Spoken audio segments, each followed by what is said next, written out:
Good afternoon, everyone. My name is Dr. Jane Jenkins, and I'm going to be talking with you today briefly about perfectionism in veterinary medicine.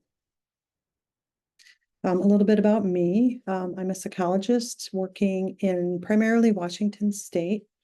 I've been in a veterinary teaching hospital since 2020 and have worked for just over 3 years as a facilitator for the veterinary mental health services. I did my PhD on human-animal bond and human-animal interactions. So I guess I'm VetMed adjacent, but didn't really have what it took to be a vet. So, excuse me, this is my best attempt at something similar. And I really do love humans and human behavior related to animal behavior. So I think I'm in the right field. What we'll talk about today is what does perfect even mean? What is that? And what is perfectionism as well? We'll talk about different types of perfectionism, how it kind of develops and perpetuates into adulthood, some signs that you might look out for, what's happening in the brain that is related to all this, and then we'll look at some intervention strategies you might be able to use to help yourself kind of ease down from tendencies toward perfectionism if that's an issue for you. So I looked in the dictionary and I thought, what is the actual definition of perfect? According to Merriam-Webster, the first definition I found was being entirely without fault or defect. That seems pretty rigid. But then if we look at the second one, it's lacking in no essential detail. It seems like there's a little wiggle room there for some imperfection. And then if we look at the Oxford Dictionary, they say having all the required or desirable elements, qualities, or characteristics as good as it is possible to be. Also seems like a little wiggle room. And then to make something completely free from faults or defects, or they put a caveat in there, as close to such a condition as possible. So perfectionism is a little bit different than what dictionaries define as perfect, because in my opinion, their definitions also do not indicate perfection. So let's look at perfectionism. Couple definitions. Perfectionism is the quest to be perfect or without flaws to prove that we're secure, adequate, and in control. So we're getting a little vibe now about it might be compensating for something, or a trait that makes life an endless report card on accomplishments or looks. Those in its grip are most focused on avoiding failure, resulting in negative orientation, or the need to be or appear perfect and or to believe that it is possible to achieve perfection. That's from Good Therapy. So these seem like strategies rather than traits to me. This is also amplified in high stakes environments, such as the environments you all operate in, which is VetMed. So it includes some really, really painfully high standards. We have these really high standards for ourselves, sometimes the people we're working with. If I can't trust you to do it perfectly, I'm just going to have to do it all myself. Incredible amounts of pressure come with that. Maybe we believe that we should always achieve without making any mistakes or flaws. And anything less than perfect is totally unacceptable. The problem is we're constantly moving the target of what's perfect. So even if we do what could have been perfect, we raise that bar. So my little image at the bottom kind of shows that. Even if you're excellent, you really have to be more than excellent. And if you make it to excellent to your standards, you're going to move that bar higher. So it's always a moving target. We have this intense drive to achieve more, just be more. And we feel really distressed when we or others we expect to can't live to our expectations. There's also this external focus that gets in the way. And it would be really awesome if you keep this in mind as we walk through this presentation. So there are 3 major types of perfectionism that can cause problems in some or all areas of your life. And you don't have to subscribe to one. You can have a nice mixture of more than one, even maybe all 3 at some times. But probably the most well-known is the self-oriented perfectionism. And that's the thought that I will be perfect. People who are self-oriented in perfectionism are really self-critical. They really ruminate over mistakes. They don't let things go. and it causes them a lot of pressure in the future. Socially prescribed perfectionism is where we believe that others have these abnormally high expectations of us. Maybe we know they're impossible to meet, but we try anyway. Again, lots of pressure involved in that. And there's other oriented perfectionism, which is unrealistic expectations of others. We're critical of others, we find fault, and we assign blame. This is all very protective. It's not meant to be mean, but it's what we resort to in the face of this perfectionism. So how does it actually develop? It develops depending on, and in like lots of different mixtures of biology, past experiences, culture, and community. It can be self-imposed and it can be related to parenting. I say related to parenting because parents don't usually like mess up their kids on purpose. But as little kids, we're very concrete thinkers. And so we internalize messaging in our own special way. So even something that's not meant to be harmful or have any kind of meaning to it, sometimes as kids, we will take it and make meaning of it. So some childhood experiences, kids do believe what adults say to them. As I said, very concrete thinkers. This creates subconscious influences on our thinking, which changes our actions, which impacts our beliefs. So we start developing perfectionism very young sometimes. Some parenting types have impacts on kids, again, depending on how the kiddo internalizes and responds to the parenting. So maybe achievements are valued. So external markers of success are focused on. Maybe parents inadvertently model perfectionism, so the only praise they put out there is for achievements. If the parents aren't physically or emotionally available in a kiddo that needs attention, more attention than maybe another kid, that might be a strategy for them. And if the parents lack the skills to cope with their own lives, maybe it's super chaotic, a lot going on, and the child doesn't feel their needs are met, then they're going to develop strategies to try to manage that, to get what they need. And then culture and community. Kiddos whose identities are underrepresented in their communities, maybe like school, may feel extreme pressure to prove themselves, which can leave them susceptible to perfectionistic tendencies. All these parenting types have something in common. If there's any inability to notice, understand, and validate the child's feelings, the kiddo can perceive that as, you're not interested in me, I'm not important. Remember, they think very concretely. So here are some things that they learn that being perfect will provide for them.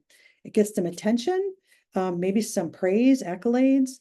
It actually might help them avoid punishment or criticism. If I do it perfectly, then I'll be under the radar. It also helps kids provide some sense of control if they feel they're in a chaotic or uncertain environment. So if I create this sense of expectation for myself, then I have control over that, and that makes my environment more manageable. And then self-worth begins to depend on this ability to be the best. So once they do it and they find some reward for it, it will perpetuate itself. So that's going to lead to pursuit of external validation to feel good enough. And that means that instead of being able to look inside and go, oh, I'm okay just the way I am, they start looking toward the outside. Other people have to determine my value, not me. It also increases self-criticism because this perfectionism is very pressurized and it leads to a lot of negative inner talk. And this increases over time. And then I'll do it all by myself. So it's perfect. That is anxiety out of a need for control. So all we're doing here is reducing anxiety by doing it all myself.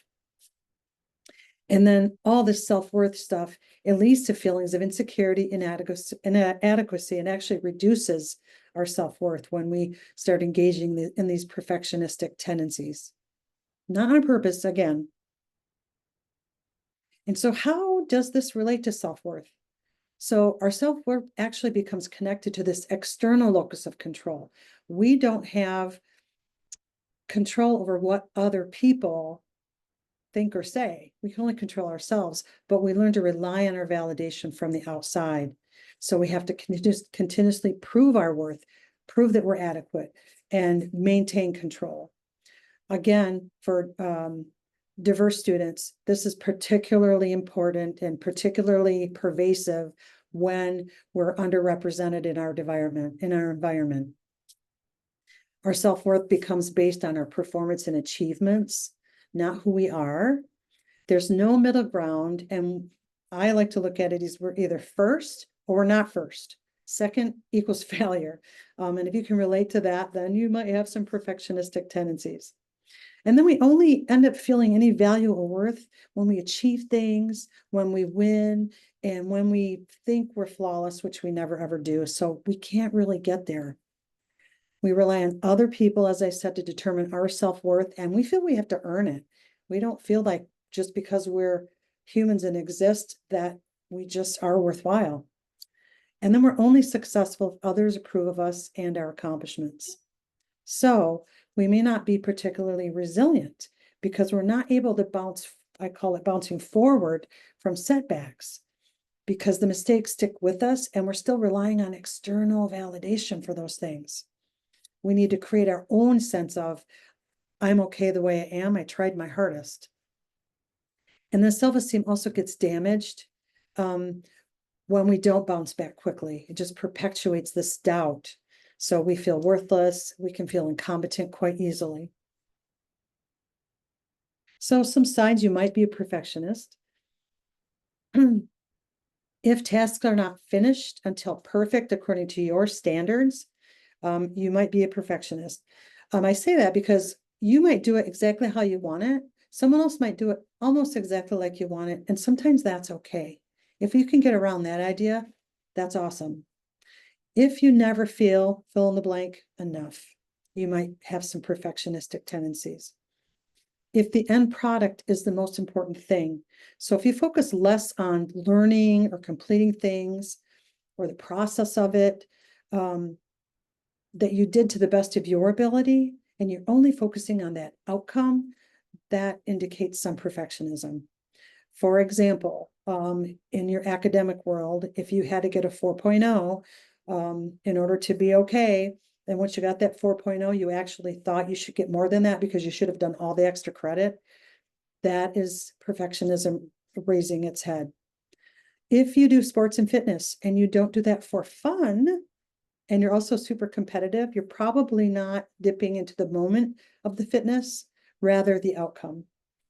If you're not willing to do a task unless you can do it absolutely perfectly, this gets mistaken sometimes. You probably all know people. I'm one of those people that sometimes my desk gets really chaotic. We have to learn that we don't have to have it. We don't have to have 5 hours to clean it to have it to be okay, because that's what sometimes happens. If we can't do it perfectly, we're not going to do it at all. So it stays the way that it is. And then appearances are everything. If you're highly critical of what you look like or of being judged by your appearance or performance, that might be kind of a warning sign for you.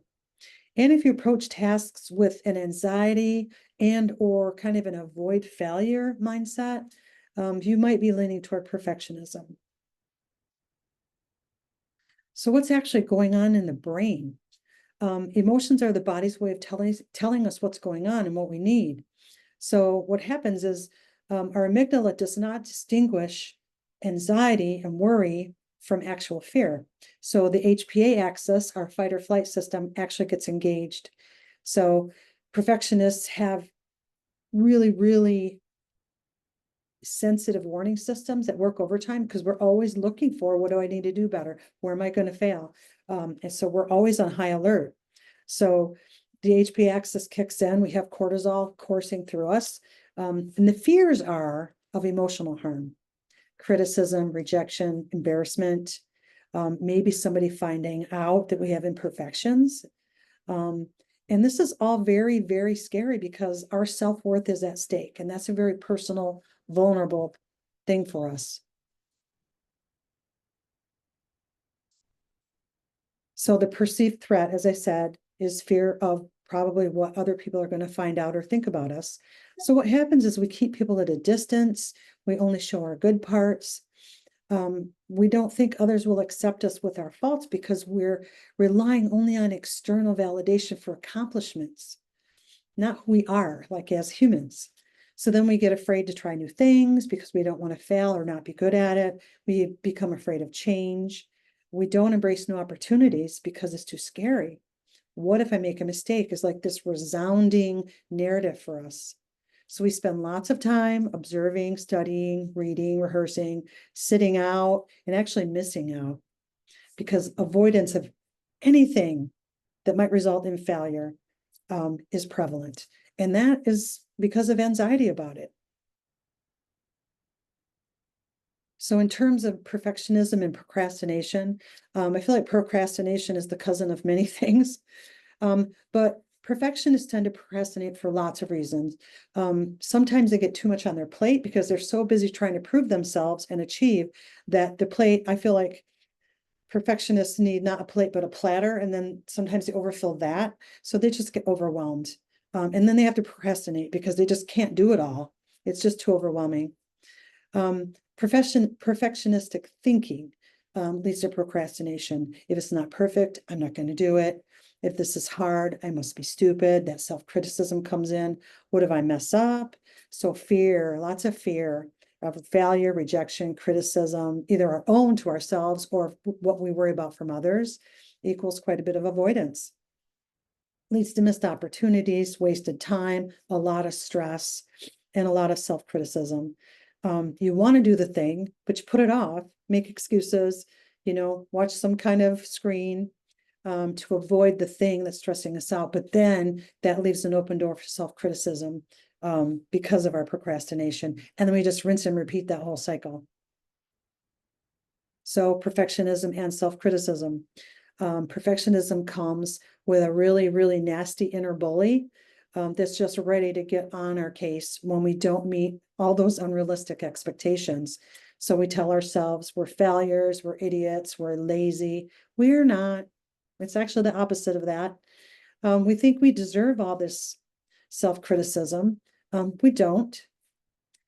We incorrectly think that like giving ourselves any kind of grace or forgiveness will lead to even more failures and insecurities. It won't.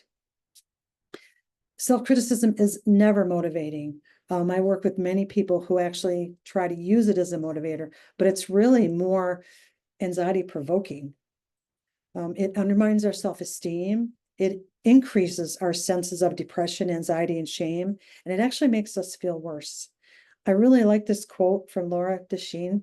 We can't hate ourselves into a version of ourselves we can love. We just can't. So then what are some strategies for overcoming perfectionism? We can learn to strive for excellence rather than avoid failure. That's probably the best direction. It will not be a 1-minute exercise, like you have to really strengthen this muscle. But if we look for striving for excellence versus perfectionism, we're actually stepping into something rather than avoiding failure. So when we strive for excellence, we expect 100% of ourselves. We don't expect 100% perfection. Can you see the difference here and how that actually might be helpful and motivating? Healthy striving toward outstanding or above average versus anything less than perfect is not tolerable. Again, a much healthier way to look at it. Striving for excellence allows space to offer grace for mistakes made and things you don't yet know, because none of us know everything. We're human beings. And then it also helps us embrace our imperfections, mistakes, and our actual humanness as benefits. It actually helps us move forward with more of a learning mind. And then we start seeking internal cues of self-worth. Like, did I put 100% of myself into that? Yes, I did. It's a lot more helpful and productive than looking for it from the outside. And one mistake does not equal complete failure when you strive for excellence. It equals a learning opportunity. We always have to know that we did the best we could in this moment, given these circumstances. We can also change our mindset. So challenge that all or nothing thinking. One slip up does not cancel out all the progress you've already made, or maybe things you did well in a situation that you're thinking about is all bad. You can write down positive affirmations about yourself, and you want to do these in the areas you are the most perfectionistic. Like, I'm really good at this. I did that very well. Despite it all, I did this right. Practice putting in less than 100% in areas you are particularly perfectionistic about. Just see what happens. It probably won't be as bad as you thought. And this is my favorite. Try a new hobby and just be bad at it. See how you do with just living in the space of being at the skill level you're at. And then pay attention to the learning part of it rather than the end goal. And then fail forward. Allow yourself to fail forward. Look at failures as opportunities to kind of review what happened, integrate that new knowledge, and learn from the experience, which isn't really failing at all.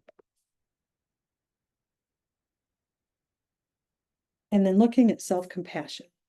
Self-compassion is so helpful to reduce perfectionism. We're going to look at the 3 pillars, which are self-kindness, common humanity, and mindfulness. So some examples of integrating that. The first one would be self-kindness. This is really difficult for me. Yes, it is. Common humanity. To align with that, we can think other VetMed folks have experienced this too. It connects us with our humanness. And then being mindful. I'm feeling whatever you're feeling, and that's okay. You don't have to fix it. You don't have to evaluate it or judge it. You just feel it. So we put this into play to combat self-criticism. I put an example in here. Maybe you forgot the patient's name. And so immediately self-criticism says, oh, I'm so stupid. But we can challenge that. So I forgot the name because I was rushing. I don't do this every day. It's not fair to label myself as stupid. I'm not more stupid than anybody else. And then we can reframe it. I was in a rush. Forgetting a name does not make me stupid. And it is not helpful to criticize myself over this. I always look at things as helpful or not helpful. And I find that a really nice lens to kind of reconsider what I'm saying to myself. So if we look at self-compassion to combat procrastination, this is a common problem I've seen in many students and vets. You need to finish charts. The self-talk is, I hate doing charts. I'm bad at doing charts. So we can challenge that. Do I really hate doing charts? I think I'm more worried about it taking too long. Is this approach helpful for me? I probably don't actually hate finishing charts any more than anybody else. And then you can reframe it again. So doing one chart only takes maybe 30 minutes. I easily spend that on TikTok, Facebook, whatever. I know I'll feel better about the backlog if I work on them. I'll just give it 5 minutes. Research shows if you use the 5-minute rule, which is you just do something for 5 minutes, typically your brain will kick in and you will keep doing that thing. So I encourage you to try out the 5-minute rule. And then using self-compassion to actually practice self-forgiveness. For perfectionists, mistakes, they're such a heavy burden. If we can forgive ourselves, it gives us compassion, and it's kind of a way to accept our mistakes so we can learn from them and then also let them go, reduce some of that rumination.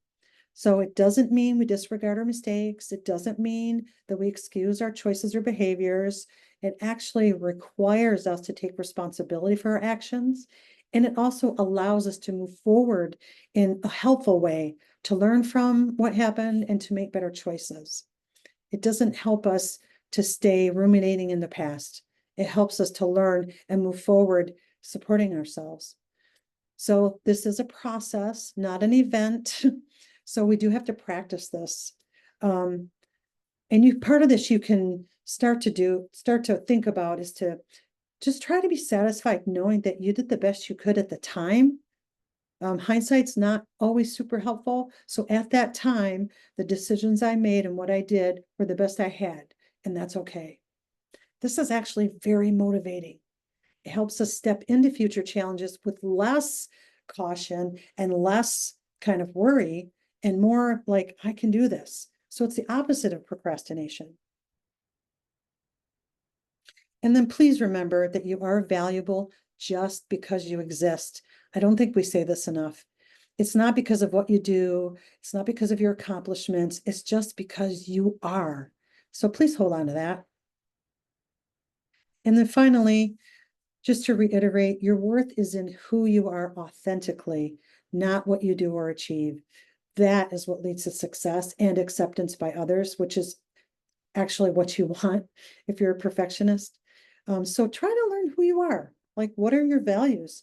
How can you love yourself, like flaws and all? And I put a few values in here for you, just for your thought, because that's what really makes you who you are. Of all the veterinarians, vet med people I've worked with, the ones that were authentic with me were the ones I trusted the most and had the most confidence in. I really love this quote from Maya Angelou. I do not trust people who don't love themselves and yet tell me I love you. There's an African saying, which is, be careful when a naked person offers you a shirt. So be authentic. It is your best gift. Own your thought, own your flaws. It lets other people own theirs. And it makes for such a wonderful, connected, accepting world. Here are some resources for you. And if you have any questions, you can contact Katie Lawler. Her email is here, and she can give you information about what VMHS offers and what's coming next. Thanks so much.